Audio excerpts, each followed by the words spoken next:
We are officially live and ready to go. So, for those of you that don't know, Alex Barker, he is a billion-dollar pharmacist. No, I'm just kidding. So, Alex is one of my longest standing friends. He is a pharmacist, one of the coolest dudes I know. And so, it's so interesting because we started in school, literally in kindergarten together, and went to school through fourth grade. And then I went to a different school. And there was a time in our lives where we kind of separated as far as like just like hanging out. And my watch just went off. And then he's always one of those friends that it's interesting. You maybe have some of these people in your life that no matter how long you're away from somebody and you don't connect, like when you come back together, it's just like boom, like we're back. And you didn't miss any time. And for a long time, our relationship was always like around 4th of July weekend because he lives near my mom and we would go visit my mom. And every time to the parade, they would walk by my mom's house and then they'd stop and we'd talk for 3 hours on the sidewalk. And then the next year we'd come and do it again. So Alex runs a pharmacy coaching community. He is a pharmacist, or was a pharmacist by trade, and he's also just been diving into this world of AI. He's shared some things with me that I'd love that we're going to get into today. He's not. He'll probably come on here and be the first one to tell you he's not like an AI guru expert, you know, AI bro, but he's a guy that's doing it in quiet for himself and not advertising it. And those are the people that I think know the most about it. So without any further ado, this is a lot of pressure, Alex. We got like a handful of guys on this call ready to rock and roll. So um, I think I'd started out first, but with just give us kind of the origin story from us in school to where you're at today, family, business, the 5-minute version to provide some context. So people get a little bit of a makeup of like what your business looks like, and then we'll kind of dive into the AI conversation based on the use cases you shared with us and how they were voted up within the community. Yeah. Well, thanks for having me, and thanks everyone for hanging out with me today. I hope I can help you. I think save you a lot of time based on what I've learned and failed quite a bit with AI. So yeah, I have a doctorate in pharmacy. I practiced clinically for 5 years and I hated it the entire time. And I tried to get into business in a multitude of different ways and failed at most of them, from selling stuff on eBay and Amazon to getting into a franchise to creating podcasts and content. And then I finally settled down on coaching because I figured I'd learned those skills and I was pretty good at it. So I started a career coaching company in 2017 that just focused on helping pharmacists, since that's what I was. And then went full time in the middle of 2018. Did a 3-month sabbatical where my family and I went all around the country, came back really reinvigorated, built up my company. Now we're a company of about 25 people. We have 5 people that are full-time and the rest are contractors. So we specifically do just coaching for pharmacists. We have 14 coaches on staff. They're all contractors. And then we have sales and marketing and operations. When I think when Mike and I like reconnected, it was a point in his life. Correct me if I'm wrong, but you were doing sales with Hershey. Is Yes, that sir. right? Yeah, Slinging that's right. chocolate. Yep. Yeah. Yeah. Um, and so it's really cool to see Mike go from, now owning 2 businesses and starting this, and now seeing him do, what he does now. So where I'm at with work wise is I'm just CEO. I don't coach people anymore. I'm not involved in the day to day. I'm not worrying at all about how things are going. I just have my mind set on vision, culture, um, creativity, and content. Um, and it's a lot of fun. It's not as worrisome. Um, and ever since Chat GPT came out, I really the way I mean, what I'm going to show you guys today is really just because I'm just curious. That's really all it is that I'll be working on something and then I'll wonder what can AI do? And Chat GPT is free, so it's like, why not? And I would say that Chat GPT has it's done so many things for me, from saving me time on projects to, I mean, quantum leaps, getting ahead on major projects that would have taken me years to do, or paying people tens of thousands of dollars to develop some of the things that ChatGPT has developed for me. And so I don't think I'm going to be able to get into all of it today. But I know I gave Mike a list of I don't know, like 10 things that it's helped me do. And Mike, I'll let you kind of guide me as to where you'd like to start first. Yeah, this will be great. And I just trademarked a new title for you as well, with the vision, culture, creativity, and content. You are Alex, the VC3 guy. It just rolls off the tongue. It sounds great. So, out of the list that you gave us, the number one that came up was content creation. I think there's a lot of guys in this group that are obviously entrepreneurs, but then also trying to create a brand around themselves and their business. And content creation is one that just is like, what do I share? And I think part of it is like, number one, we're always thinking that we have to come up with something new and not something that is true, which I think can be a false, right? So you can share the same thing over and over and over again. But how do you approach this? And I gave you access to share your screen. So for those that are able to watch on YouTube, you'll have a better experience, but we'll try to explain this as well for the podcast. Um, how do you go about starting in the content creation space? And we'll just kind of guide the conversation from there. The other ones were course creation, messy thoughts, and email writing, but I want to start with content creation. Yeah. So with content creation, the way I approach AI in this aspect is that it's it's a foundation. It's probably not good enough to adopt your voice. So I don't believe I have it anymore, but one of the first things I ever did with ChatGPT is I took like 30 of my best performing posts that I had ever created on LinkedIn, things that get tens of thousands of reviews, and I fed them to ChatGPT, and I just said, just absorb my writing style was the command I gave it. And then I copied and pasted a bunch of things from LinkedIn. And then I said, okay, you have 30 of my LinkedIn posts. Now create 10 posts like my best performing posts. And what it created was, I would say, pretty good, right? It was passing material, but it wasn't amazing. But specifically, what I did here, let me know if you guys can see my screen. We got it. Perfect. So I'm working on a project right now that's going to be a brand new product for my company. And long story short, it's basically going to be an assessment that will give clients particular information based on their profile. That's all you really need to know about it.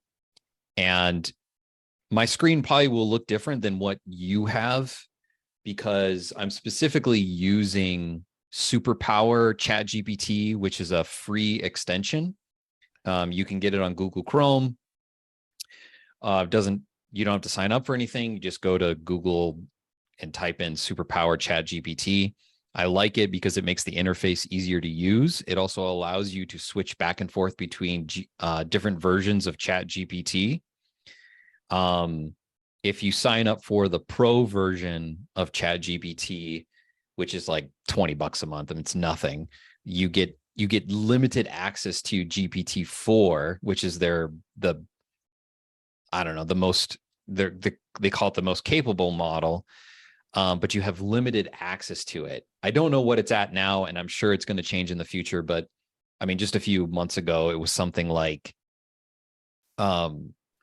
you get 25 prompts every 3 hours. A prompt is just whatever you type in here, and then what it responds back to you is what's called a completion. So going back to my content example here, what I'm going to do, let's see if I can find it. So one things I did with this project here, going back to it, is that I asked it to come up with a business plan for this endeavor. Now, I've been taught, you maybe you can't see, but this conversation that I'm having back and forth with this is incredibly long.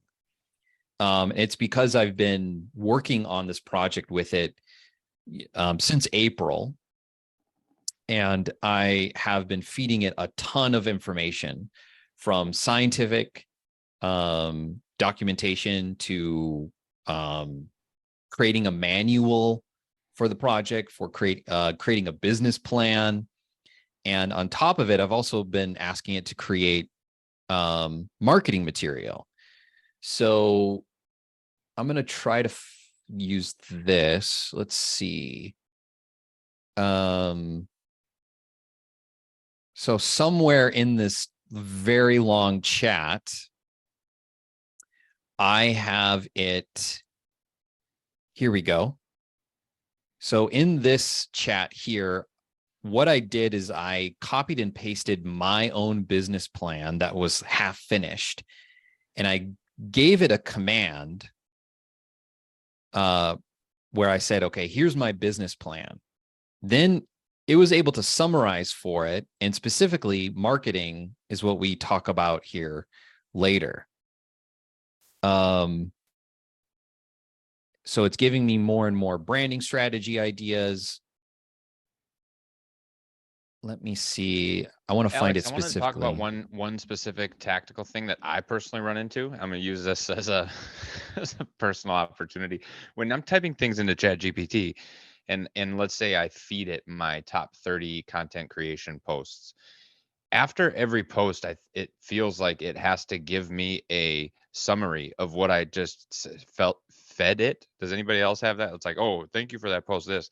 How do you feed it 30 different posts so that it doesn't feel like it has to give you something every time? And or if you're copying pasting a bunch of them, how do you know like what the length is that you can get away with for like characters? Yeah, I just saved you time. It's superpower chat GPT. Okay. So I'm trying to think of a good example. I had another project where I use for my coaching program, we have a really in-depth survey. And one of the things that we do is we ask a lot of open-ended questions of our clients. And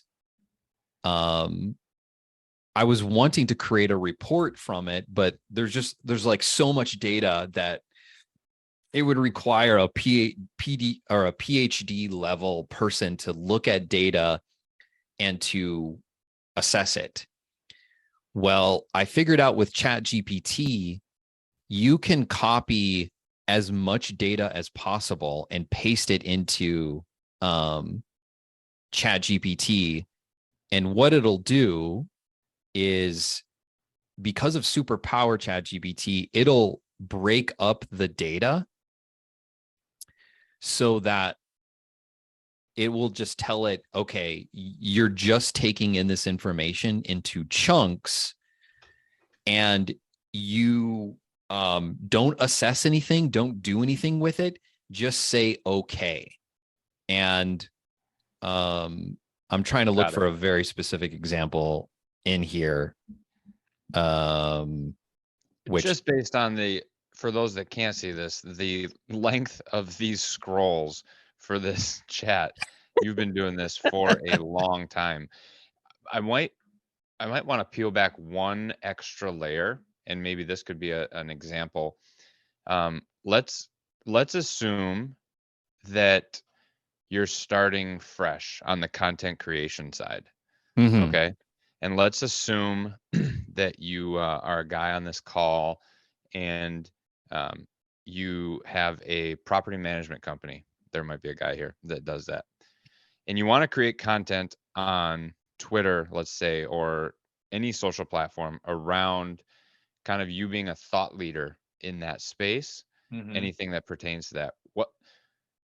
What are you thinking when you go to Chat GPT to start this content creation um, process with Chat So GPT? Parker, is that a good question? we're assuming like you've got nothing then, yeah? Let's say you're above average, like you're a like you've been doing well without Chat GPT, but you're just on this hamster wheel of always trying to create something every single day, all the time, and it's always you. And you want to just be like, I want to save time doing this, right? So how would you, like, is there a specific framework that you think through, or questions that you would go into to prompt this content creation? Yeah, absolutely. I guess the way I would think about that problem is I would probably start a new chat. I would say, you are the best social media marketing copy creator. I'm a real estate agent that wants to attract more leads. Um, you are provocative. I don't know how to spell that word, and compelling. Um, these create. I would probably you could just tell it to create like 10 different samples of content ideas. If you're wanting to start from scratch, um, that's not what I would do. I would have it probably ask me questions, and then I would answer it, because one of the things that Chat GPT can't do is it can tell you what it knows, right? It can tell you, based on the information of the entire knowledge of the human race, here's what I know, but it can't like replicate your mind. So in order to probably make it better for you, this is my approach. Please create 10 questions for me to answer and feed you, so we can create content. Okay. And so it's creating questions and then answers, which is interesting. So here's exactly what I would do. This is my process. Now, you don't have to do this. You could just have it say, okay, create. If you want to be really simple, I think you could say something like, create 10 different posts about the common misconceptions about people have in the real estate market. But you're asking me what I would do. So I can't. Does anyone here use Slack? Yeah, we all do. That's our internal Perfect. communication. Then you guys already know probably what I'm going to do. So what I'm going to do is I'm going to say real estate, and then I'm going to bring up a thread. You don't have to do this. This is just how I organize my thoughts. The most common misconception people have about real estate in the job market is that they think they're smarter than real estate agents and everyone else. And so that's why they're dumb. I don't know. So not I'm not a real estate agent. Um, so what I do is I send the audio in, and it takes Slack really just a few seconds to generate a transcript. Now, I'm actually surprised it's not already done. But what I would do is I would say, okay, question number 1. Here is my response. Are you back on a different tab? Yeah. Oh, yeah, I am. Stop share. Share again. And then here's my response. Turn this into a social media post. And then I would take the transcript, which I'm surprised I still don't have, but I would copy and paste it. And there would be, there'll be timestamps in there from Slack, but it'll ignore it. And then it'll come up with a social media post. You could say as well, like CTA, call me for your real estate needs. I don't know. That's not very good, but I'm just coming up with stuff on the fly. But I would copy and paste that transcript there. And that's a trick that I use a lot, is taking a transcript from what I'm saying. I do that for brain dumping, for when I feel like there's a roadblock or a problem that I haven't figured out. Because the way I process things is usually verbally, and I pretend as if I'm having a conversation with someone, and I just explain to them what I'm feeling or saying, record myself in Slack, which is free, take that transcript, and then paste it into Chat GPT.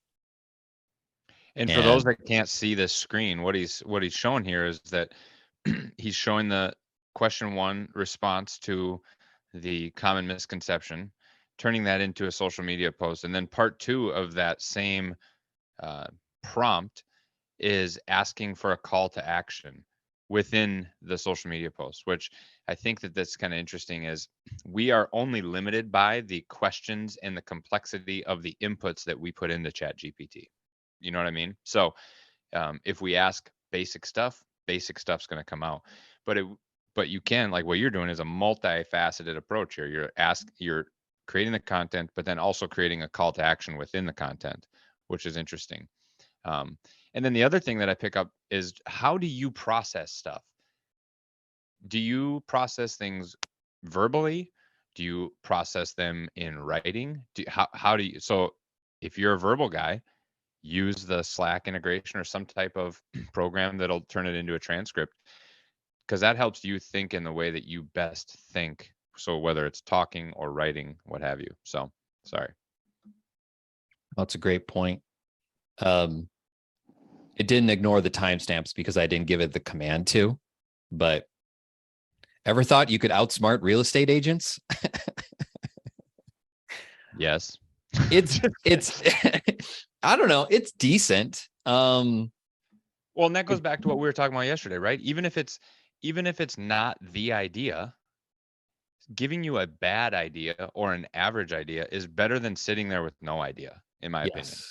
Absolutely. And that's why, I mean, I have an SOP document for my content team that they look at and use ChatGPT to give them the baseline of what they need. Because sometimes when you're writing, the worst thing is like looking at a blank page and just going, I don't know what to say, or I don't know what to talk about. ChatGPT, in my opinion, is like the best creativity creator. And I'm a pretty creative person, but there's definitely days where I'm like, I got nothing, which is why I go to it all the time to say, like, hey, I'm feeling stuck. And it'll come right back with questions. And more often than not, it's usually me just stuck in my own head. So I just record what I'm feeling or thinking, give it to ChatGPT, and then it takes it, analyzes it, and then spits back thought-provoking questions that almost always get me out of a funk. That's kind of separate from content creation, I know, but like I can't deny one of the best things I've received from ChatGPT is quickly getting out of funks. That's been a huge game changer for me. Yeah, and part of it is just making it a habit to go there first. So how did you make that the habit to go there first? Just a quick 30-second answer there because I want to not so gracefully shift gears before we jump into the Q&A section. But like how do you make that a habit? Because I think that's part of the success with it is I'm in a funk. Okay, like I'm gonna go scroll on my phone, or no, let me my new habit in a funk is go to the computer. Um, I probably made it a habit. I think it's probably just because I'm addicted to learning.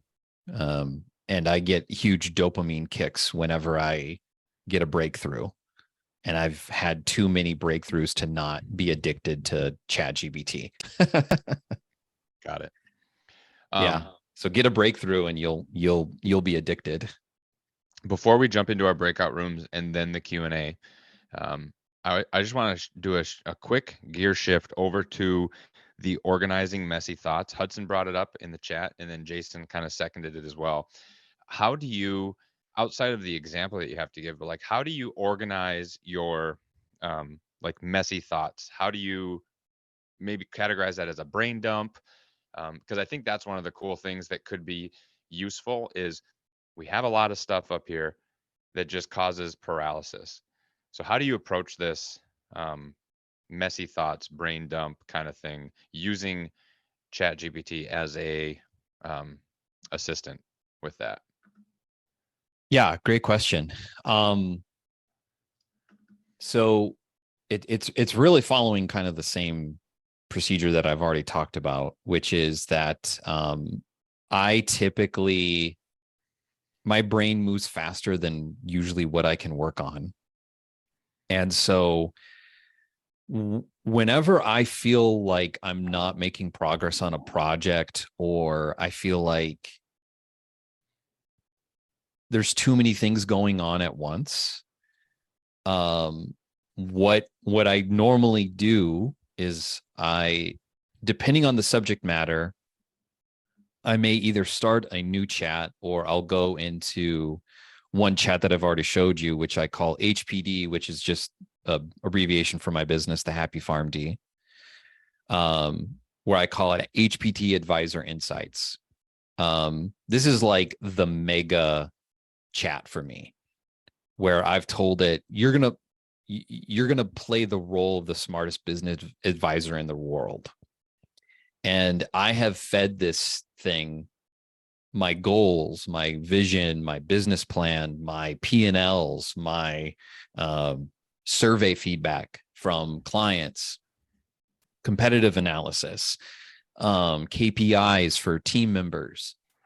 So it knows way more information than probably what I should have given it.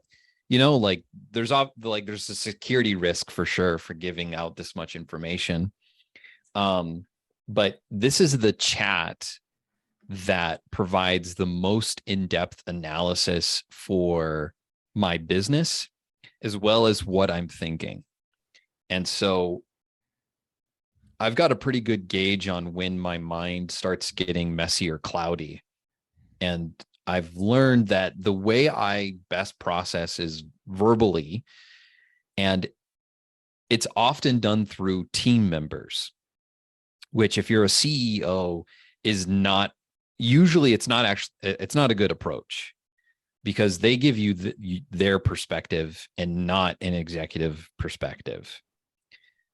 We could talk about that, but it it it's I have found it best to brain dump both my emotions and what I am thinking about.